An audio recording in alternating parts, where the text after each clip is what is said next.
Hello students, स्वागत है आप सभी का आज के इस वीडियो में। आज के इस वीडियो में हम क्लास 10th की अनसॉल्व पेपर को हल करेंगे। ये हमने क्लास 10th की गणित की अनसॉल्व पेपर लिया है और इस अनसॉल्व पेपर में जो सन 2024 के प्रश्न आए हुए हैं, मतलब जो सन 2024 का जो तुम्हारा सेट है उसका हम सेट नंबर 1 के सभी बहुविकल्पी प्रश्नों को यहाँ पर हल करेंगे। तो चलिए यहाँ पर हम इसकी शुरुआत करते हैं। जैसा कि आप यहाँ पर देख सकते हैं, इसका जो पहला बहुविकल्पीय प्रश्न है वो देखिए क्या कह रहा है। कह रहा है एक त्रिघात बहुपद में अधिक से अधिक शून्याङ्कों की संख्या होगी। तो देखिए यहाँ पर एक कोई अगर त्रिघात बहुपद है तो उस त्रिघात बहुपद में जो अधिकतम शून्याङ्कों की संख्या होगी वो के 3 होती है। कितनी होती है स्टूडेंट? 3। देखिए अगर त्रिघात बहुपद है तो उसके लिए अधिकतम शून्याङ्कों की संख्या कितनी होगी? 3 होगी। इसी प्रकार अगर यहाँ पर कह देता कि एक द्विघात बहुपद में, अगर यहाँ पर द्विघातीय बहुपद होता है तो द्विघातीय बहुपद में अधिकतम शून्याङ्कों की संख्या कितनी होती है? 2 होती है। इसी प्रकार अगर क्वेश्चन में कहता कि चतुर्थघातीय बहुपद में अधिकतम शून्याङ्कों की संख्या कितनी होगी, तो अगर चतुर्थघातीय बहुपद है तो चतुर्थघातीय बहुपद में अधिकतम शून्याङ्कों की संख्या कितनी होती है? 4 होती है। तो यहाँ पर इस प्रश्न में त्रिघातीय बहुपद में पूछ रहा था, तो त्रिघातीय बहुपद में जो अधिकतम शून्याङ्कों की संख्या होती है स्टूडेंट, वो कितनी होती है? 3 होती है। उसके बाद में यहाँ पर देखिए इसका जो दूसरा सवाल है, दूसरे सवाल में देखिए यहाँ पर क्या कह रहा है कि संख्या 140 का अभाज्य गुणनखंड होगा। तो यहाँ पर संख्या जो 140 है उसका अभाज्य गुणनखंड पूछ रहा है। तो यहाँ पर देखिए सबसे पहले हमें इसको 140 इस तरह से लिखेंगे और इसको हम काटेंगे। तो ये 2 से कटेगा, 2 सती 14, 0 बजिया उतार लेंगे, फिर उसको 2 से काटेंगे, 2 तिया 6, 2 पंचे 10। ठीक है। अब यहाँ पर देखिए 35 जो है 5 से कटता है, 5 सते 35 और 7 से कट जाएगा, 7 एक कम 7। तो यहाँ पर अगर देखिए अगर हमसे यहाँ पर प्रश्न पूछता कि 140 के गुणनखंड बताओ, ठीक है, तो अगर इसमें केवल गुणनखंड पूछता तो इसका आंसर होता 2 गुणे 2 गुणे 5 गुणे कितना 7, ये इसका करेक्ट आंसर होता। लेकिन यहाँ पर प्रश्न ये कह रहा है कि 140 के अभाज्य गुणनखंड, अभाज्य गुणनखंड। तो यहाँ पर देखिए अगर मुझसे अभाज्य गुणनखंड पूछेगा तो यहाँ पर देखिए अभाज्य संख्या 2 है, तो 2 कितनी बार आया है? 2 बार। तो इसको लिख सकते हैं 2 की पावर में कितना? 2। उसके बाद में कितना है? 5 है। फिर उसके बाद में 7 एक बार है तो 7 एक बार लिख लिया, 5 एक बार है 5 एक बार लिख लिया। तो यहाँ पर 140 के जो अभाज्य गुणनखंड होंगे वो 2 की पावर 2 गुणे 5 गुणे 7 हो जाएंगे और यही इसका बिल्कुल सही आंसर होगा। यहाँ पर आज में देख सकते हैं यहाँ पर 5 की पावर 2 है जो कि ये गलत हो जाएगा। यहाँ पर सब सिंगल सिंगल है, मतलब 2 भी एक बार है, 7 भी एक बार है, 5 भी एक बार, ये भी गलत होगा। सी नंबर यहाँ पर देखिए इसमें 2 की पावर 2 है, 5 है और 7 है। यहाँ पर भी देखिए यही आया था 2 की पावर 2, 5 और 7। तो ये जो इसका सी नंबर आंसर है इसका बिल्कुल करेक्ट आंसर हो जाएगा। ठीक है। अब यहाँ पर देखिए इसका जो सवाल नंबर 3 है वो देखिए क्या कह रहा है।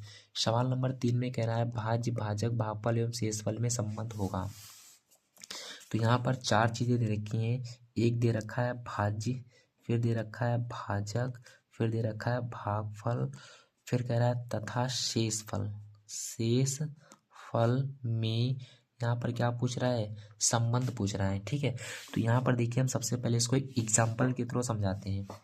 हम मान लेते हैं एक संख्या है 3 और उस 3 वाली संख्या को 3 संख्या है और उस 3 से हम एक संख्या 17 में क्या करते हैं? भाग करते हैं। ठीक है। तो 3 से अगर हम 17 में भाग करेंगे तो 3 कितना होता है? 15 होता है। 17 में से 15 जाएगा तो कितना बचेगा? 2 बचेगा। तो आप सभी लोग जानते हैं कि ये जो 2 बचता है यहाँ पर इसको कहते हैं शेषफल। क्या कहते हैं? शेषफल। अब यहाँ पर देखिए ये जो 5 यहाँ पर आया है इसको कहा जाता है भागफल। क्या कहते हैं? भागफल। जिस संख्या से भाग दिया जाता है उसे कहते हैं क्या? भाजक। और जिस में भाग दिया जाता है उसे कहते हैं भाज्य। क्या कहते हैं? भाज्य। तो यहाँ पर देखिए 4 चीज़ें होती हैं और 4 चीज़ों में एक जबरदस्त संबंध होता है। वो क्या होता है? वो संबंध यहाँ पर देखिए ये होता है, ये जो भाज्य है, ठीक है, ये जो भाज्य है ये सदैव बराबर होता है भाजक गुणे भागफल के। भाजक गुणे में भागफल और उसमें प्लस करने पर क्या आता है? शेषफल। ठीक है। तो क्या होता है इस चारों के बीच में संबंध? भाज्य बराबर भाजक गुणे भागफल और प्लस शेषफल, यही क्या होगा इसका करेक्ट आंसर होगा। और ना मानो आप लोग, यहाँ पर इसको हम प्रूफ भी करके दिखाते हैं आप लोग को। देखिए भाजक यहाँ पर 17 है, तो भाजक की जगह पर 17, भाज्य कितना है 17 है, तो भाज्य की जगह पर 17 हो गया। फिर बराबर में भाजक है 3, तो भाजक की जगह पर 3। फिर गुणे में भागफल है, भागफल कितना है 5, तो यहाँ पर 5 हो गया। प्लस में यहाँ पर देखिए शेषफल है, शेषफल कितना दे रखा है 2, तो शेषफल की जगह पर हम 2 रख देंगे। हल कर लेंगे इसको, 17 इधर ऐसे रहेगा, 5 या 15 गुणा हो जाएगी, और प्लस में कितना हो जाएगा 2। तो यहाँ से देखना हो जाएगा 17 बराबर 15 में 2 जोड़ोगे कितना आएगा 17। यही इसका करेक्ट आंसर आ गया। देखिए 17 17 आपस में बराबर हो गए, तो ये संबंध भी इसका करेक्ट यही होगा। क्या होगा, भाज्य बराबर भाजक गुणे भागफल प्लस शेषफल। आप लोग इसको पहले चैप्टर में पढ़े होंगे, और इसको हम लोग क्या कहते हैं, एल्गोरिथम की प्रमेय, एल्गोरिथम की परिमेय, इसे क्या कहते हैं, एल्गोरिथम की प्रमेय भी कहते हैं। तो इस वाले प्रश्न का जो बिल्कुल सही आंसर होगा वो देखिए कौन सा हो जाएगा, भाज्य बराबर भाजक गुणे भागफल प्लस शेषफल। तो ऑप्शन नंबर सी जो होगा इसका करेक्ट आंसर हो जाएगा। ठीक है, उसके बाद में यहाँ पर देखिए जो सवाल नंबर 4 है, वो सवाल नंबर 4 क्या कह रहा है, रैखिक समीकरण मुझे दिया है x + 2y + 5। तो इसको हम यहाँ पर लिख लेते हैं। जो रैखिक समीकरण है वो दे रखा है सवाल नंबर 4 में, x + 2y प्लस में 5 बराबर में कितना 0। हम इसको मान लेंगे समीकरण नंबर कितना फर्स्ट। दूसरा यहाँ पर देखिए समीकरण दे रखा है -3x -6y + 1। तो इस वाले को भी लिख सकते हैं -3x -6y + 1 बराबर 0। इसको मान लेंगे समीकरण नंबर कितना 2। अब इसमें देखिए प्रश्न में ये क्या कह रहा है, इस क्वेश्चन में कह रहा है कि युग्म का हल होगा, अद्वितीय हल होगा, 2 होंगे, अपरिमित रूप से अनेक होंगे, उपरोक्त में से कोई नहीं होगा। मतलब हमें यहाँ पर ये बताना है कि अगर ये 2 समीकरण दे रखे हैं, तो इन दोनों समीकरण का अगर हल करेंगे तो इसका हल क्या आएगा वो मुझे बताना है। कि इसका एक हल आएगा, 2 हल आएंगे, या अनेक हल आएंगे, या कोई नहीं आएगा। तो उससे पहले हम आपको बता दें, एक सारणी आप लोगों ने पढ़ा होगा, वो सारणी क्या होती है यहाँ पर ध्यान से देखना। यहाँ पर देखिए ये दोनों समीकरण रैखिक समीकरणों के युग्म है। ठीक है, तो रैखिक समीकरणों के युग्म का जो मानक सूत्र होता है वो क्या होता है, पहला वाला होता है a1x प्लस में b1y और प्लस c1 बराबर में 0। ये होता है रैखिक युग्म का पहला मानक समीकरण। दूसरा वाला जो होता है वो a2x b2y और प्लस c2 बराबर में कितना होता है 0 होता है। ठीक है, तो यहाँ पर देखिए अगर हम इन दोनों समीकरणों के युग्म के अचर पदों की बात करें, अचर पद यहाँ पर कौन सा हो जाएगा, a1 होगा, y के गुणांक में जो लगा है b1 ये हो जाएगा। अगर हम इन दोनों के अचर पदों का अगर हम अनुपात निकालें, जैसे कि यहाँ पर हमने क्या कहा, a1 के बटे में कर दूं a2, और उसको रख दें हम b1 के बटे में किसको b2 के, a1 के बटे a2 b1 के बटे में कितना b2। अगर ये दोनों शर्त आपस में बराबर नहीं आती हैं, ठीक है, मैंने क्या कहा, a1 का मान बटे में a2 का मान बराबर नहीं आएगा b1 बटे b2 के। ठीक है, तो उस केस में अगर हमसे पूछेगा रेखाएं, क्या पूछे स्टूडेंट आपसे, अगर रेखाएं पूछे कि इसकी रेखाएं कैसी होंगी, तो इस केस में रेखाएं होती हैं प्रतिच्छेदी। कैसी रेखाएं होती हैं, प्रतिच्छेदी। प्रतिच्छेदी का यहाँ पर मतलब होता है कि दो रेखाएं एक दूसरे को केवल एक बिंदु पर काटती हैं। तो यहाँ पर एक रेखा ये, एक रेखा ये, और बिंदु इस पर काट रही है। तो यहाँ पर ये एक बिंदु पर काट रही है, तो इसके अगर हल पूछे तो इसका अद्वितीय हल होगा, अद्वितीय हल। अद्वितीय हल का मतलब होगा केवल एक हल। कितना हल होगा इसका, केवल एक हल होगा। क्यों एक हल होगा, क्योंकि ये देखिए केवल एक बिंदु पर काट रही है, तो इसका केवल एक हल हो जाएगा। ठीक, उसी प्रकार अगर यहाँ से पूछे इसका निकाय कैसा होगा, तो निकाय कैसा होगा, देखो अगर किसी भी समीकरण के हल संभव हैं तो उसका निकाय सदैव कैसा होता है, संगत होता है। कैसा होता है, संगत होता है। इसी प्रकार एक दूसरा केस क्या होता है कि अगर हम a1 बटा a2 रख दें, ये बराबर आ जाए b1 बटे में किसके, b2 के, और उसके बाद में c1 के बटे c2 को भी रखें और ये बराबर ना आए। मतलब यहाँ पर ये है कि a1 बटा a2, ठीक है, a1 बटा a2 बराबर हो जाए B1/B2 के, लेकिन C1/C2 के बराबर ना हो, तो उस केस में अगर रेखाएं पूछेगा तो रेखाएं होती हैं समांतर। कैसी रेखाएं होती हैं? समांतर होती हैं। और समांतर रेखाएं कभी भी एक दूसरे को आपस में नहीं काटती हैं।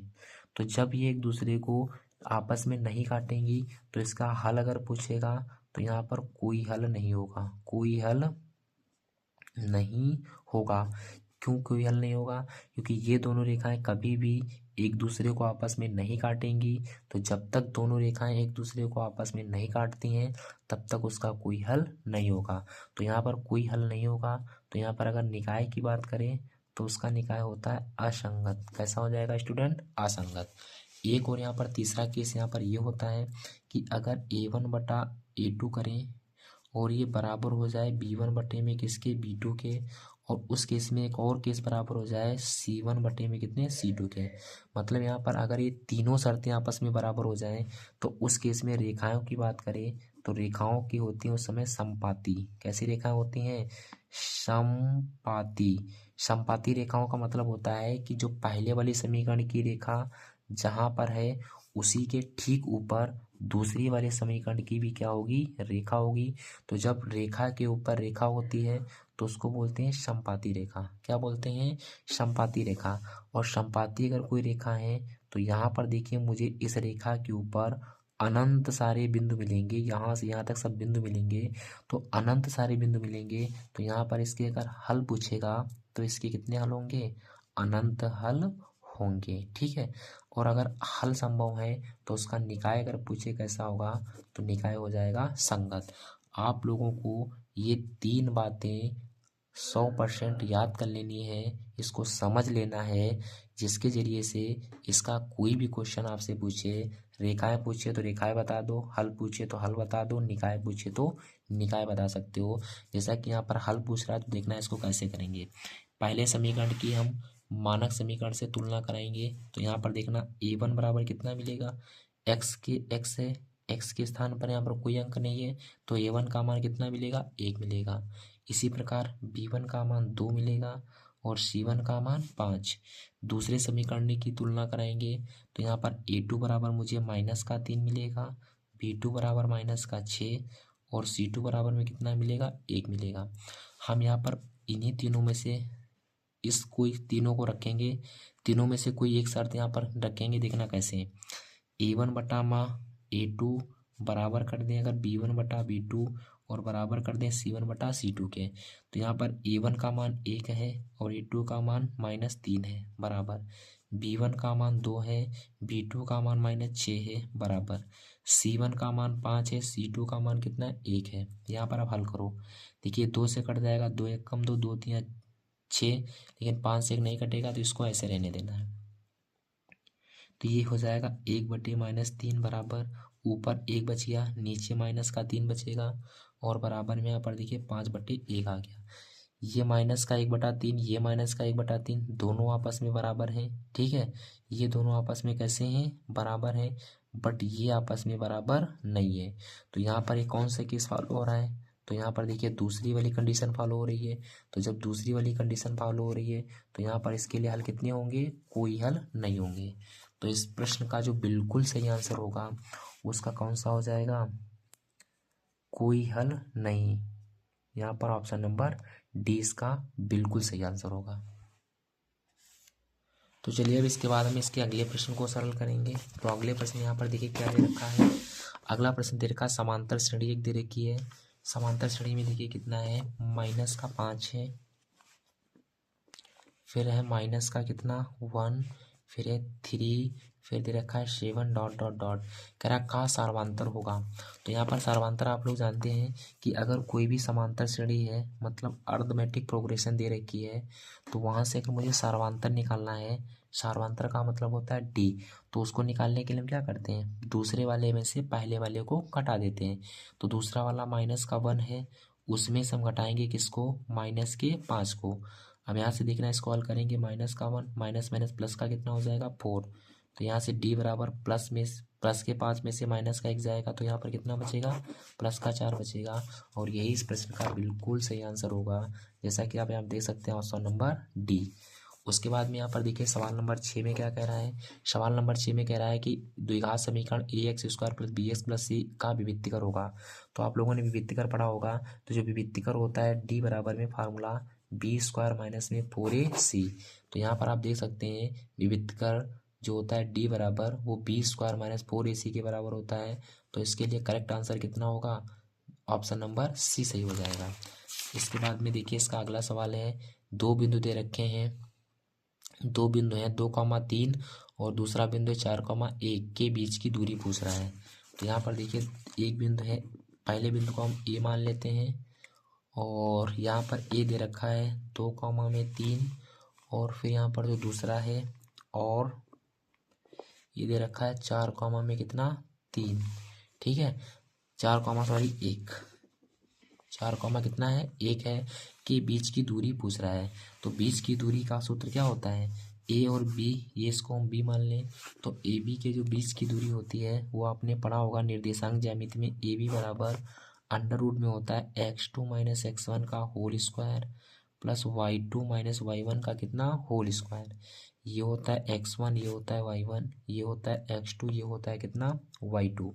अब यहाँ पर इन सभी मानों को रखेंगे तो यहाँ पर ए बी बराबर हो जाएगा under root x2 minus x1। तो x2 4 है, x1 2 है, तो यहाँ पर हो जाएगा 4 माइनस 2 का whole square plus y2 minus y1, y2 1 है, y1 कितना है 3 है, तो इसका हम कर देंगे होल स्क्वायर। यहाँ पर इसको सरल करेंगे तो ये हो जाएगा, देखिए 4 में से 2 जाएगा, 2 बचेगा, 2 का स्क्वायर करेंगे कितना आएगा 4 प्लस 1 में से 3 घटाएंगे तो 1 में से 3 जाएगा तो माइनस का कितना बचेगा 2 और माइनस 2 का स्क्वायर करेंगे तो ये आएगा प्लस का 4। तो यहाँ से हो जाएगा ए बी बराबर में 4 में 4 को जोड़ेंगे कितना आएगा अंडर रूट 8 और अंडर रूट 8 कितने के बराबर होता है 2 अंडर रूट 2 के बराबर होता है। तो इसका बिल्कुल सही आंसर हो जाएगा 2 under root 2, option number B, ठीक है। अब देखिए जो इसका सवाल नंबर 8 है वो देखिए क्या कह रहा है कि यदि द्विघात समीकरण 3x square minus 12x plus M बराबर 0 के मूल बराबर हो तो यम का मान ज्ञात कीजिए। तो यहाँ पर देखिए मुझे द्विघात समीकरण दी हुई है, द्विघात समीकरण है 3x का स्क्वायर, 3x स्क्वायर माइनस में 12x और प्लस में m बराबर 0। इस द्विघात समीकरण के कह रहा है मूल बराबर है।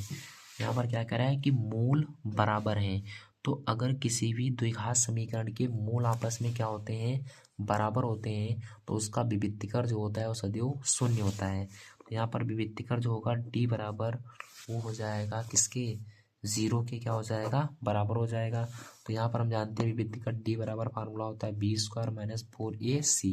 तो डी का मान यहाँ पर रखेंगे 0 हो जाएगा, बी का मान यहाँ पर देखो ये होता है ए का मान, ये वाला हो गया ए, ये होता है बी और ये होता है सी का। तो यहाँ से ए का मान कितना, बी का मान -12 मिलेगा तो माइनस के 12 का स्क्वायर करेंगे माइनस में 4a, ए का मान 3 है गुणे सी, सी का मान कितना है m है तो यहाँ पर m रख देंगे, ठीक है। अब इसको सरल करेंगे तो 0 माइनस के 12 का स्क्वायर करेंगे तो ये प्लस का 144 हो जाएगा और ये हो जाएगा माइनस प्लस माइनस और 4 दिया 12 m हो जाएगा।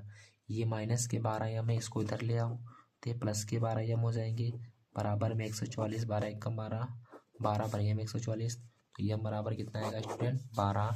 इसका बिल्कुल करेक्ट आंसर होगा। तो ऑप्शन नंबर यहाँ पर देख सकते हैं डी, ये क्या है इस प्रश्न का बिल्कुल सही आंसर हो जाएगा। उसके बाद में यहाँ पर देखिए सवाल नंबर 9 में दे रखा है एक समबाहु त्रिभुज की भुजाएं, एक समबाहु त्रिभुज की भुजाएं 2a हैं तो इसके शीर्ष लंब की लंबाई ज्ञात कीजिए। यहाँ पर आप इसको देख सकते हैं। सबसे पहले हम क्या बनाएंगे एक समबाहु त्रिभुज। यहाँ पर हम क्या करते हैं एक समबाहु त्रिभुज बना लेते हैं। ये हमने बना लिया एक समबाहु त्रिभुज और इसका नाम है ABC, ठीक है। अब इस समबाहु त्रिभुज की जो भुजाएं हैं वो 2a के बराबर हैं। तो समबाहु त्रिभुज की खासियत क्या होती है कि इसकी सभी भुजाएं आपस में बराबर होती हैं। तो ये 2a हो गया तो ये भी 2a होगा और ये भी 2a होगा, ठीक है। तब प्रश्न कह रहा है इसके शीर्ष लंब की लंबाई क्या होगी। तो इसके शीर्ष से जो ये लंब डाला गया है इस लंब की लंबाई क्या होगी। तो आपने पढ़ा होगा ये जो समबाहु त्रिभुज होता है, समबाहु त्रिभुज के शीर्ष लंब की लंबाई, शीर्षलंब की लंबाई जो होती है वो किसके बराबर होती है, √3/2 गुणे भुजा के क्या होती है, बराबर होती है। तो यहाँ पर रखेंगे मान को, √3/2 ऐसे रहेगा, इंटू में कितना है भुजा, और समबाहु त्रिभुज की भुजा कितनी है, 2a है, तो यहाँ पर हो जाएगा 2a, 2 से 2 कट जाएगा, तो √3a इसका बिल्कुल करेक्ट आंसर होगा। तो यहाँ पर आप इसमें देख सकते हैं √3a ऑप्शन नंबर सी इसका बिल्कुल सही आंसर होगा। ठीक है, तो उम्मीद करते होंगे आपको यहाँ तक सभी सवाल आपस में समझ में आए होंगे। यहाँ पर देखिए जो अगला सवाल है, सवाल नंबर 10, इसको आप लोग कर सकते हैं। वर्ग अंतराल दे रखा है, वर्ग अंतराल के जरिए से यहाँ पर क्या पूछ रहा है, माध्य दे रखा है, माध्य यहाँ पर मुझे पूछ रहा है। ठीक, तो इसको याद करने के लिए हम वर्ग अंतराल से पहले मध्यमान निकालेंगे, मध्यमान की हम बारंबारता से गुणा करा देंगे, बारंबारता और मध्यमान दोनों का जो गुणनफल आएगा उसको एक जगह जोड़ लेंगे और इस बारंबारता को जोड़ लेंगे, दोनों को आपस में भाग करा देना, इसका उत्तर कितना आ जाएगा, 6 आ जाएगा। ठीक, इसी प्रकार यहाँ पर देखिए साइंस कितना दिया, 27/cos63 दिया है, इसको भी आप कर सकते हैं। इसमें ऊपर वाले को हम लिख सकते हैं sin 90 माइनस में 63, और sin 90 माइनस 63 जो होता है cos 63 के बराबर हो जाएगा, cos से cos कट जाएगा, कितने के बराबर आ जाएगा, 1 के बराबर आ जाएगा। तो उम्मीद करते होंगे कि आपको इतने सवाल समझ में आए होंगे। तो अगर आपको ये सवाल समझ में आए हों तो अपनी अपनी राय कमेंट बॉक्स में अवश्य दें, तो जिसके ज़रिए से हम इसके आगे के सवालों को एकदम शानदार तरीके से हल करेंगे, शॉर्ट से लेकर के लॉन्ग सभी प्रश्नों को। ठीक है, तो मिलते हैं इसके बाद एक नए वीडियो के साथ। जय हिंद, जय भारत, थैंक यू।